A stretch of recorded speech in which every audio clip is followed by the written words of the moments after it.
തീർച്ചയായും 24 കിലോ ലഹരി വസ്തുക്കളാണ് പിടിച്ചെടുത്തിരിക്കുന്നത്. ഡയറക്ടറേറ്റ് ഓഫ് റവന്യൂ ഇന്റലിജൻസിന്റെ ആന്റി നാർക്കോട്ടിക് ഓപ്പറേഷൻസിന്റെ ഭാഗമായി നടത്തിയ പരിശോധനയിലാണ് ഇത്രയധികം ലഹരി വസ്തുക്കൾ പിടിച്ചെടുത്തിട്ടുള്ളത് എന്നുള്ളതാണ്.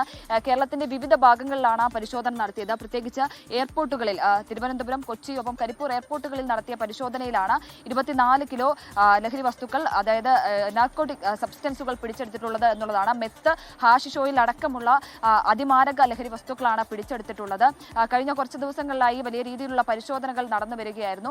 ഈ എയർപോർട്ടുകൾ കേന്ദ്രീകരിച്ച് ഈ ബാഗേജുകളും കാർഗോകളും ഒക്കെ തുറന്നുള്ള പരിശോധനയിലാണ് ഇത്രയധികം ലഹരി വസ്തുക്കൾ പിടിച്ചെടുത്തിരിക്കുന്നത്. 5 പേരെ ഇതിൽ അറസ്റ്റ് ചെയ്തിട്ടുമുണ്ട് എന്നാണ് DRI വ്യക്തമാക്കുന്നത്. അതോടൊപ്പം തന്നെ ഈ കേരളത്തിലെമ്പാടും കഴിഞ്ഞ ഒരു വർഷം നടത്തിയ പരിശോധനയിൽ ഏകദേശം 70 കോടിയുടെ ഈ ലഹരി വസ്തുക്കൾ പിടിച്ചെടുത്തിട്ടുണ്ട് എന്നും DRI അറിയിക്കുന്നുണ്ട്. അതിൽ 21 ആളുകളെ അറസ്റ്റ് ചെയ്തിട്ടുണ്ട് എന്നും പറയുന്നു.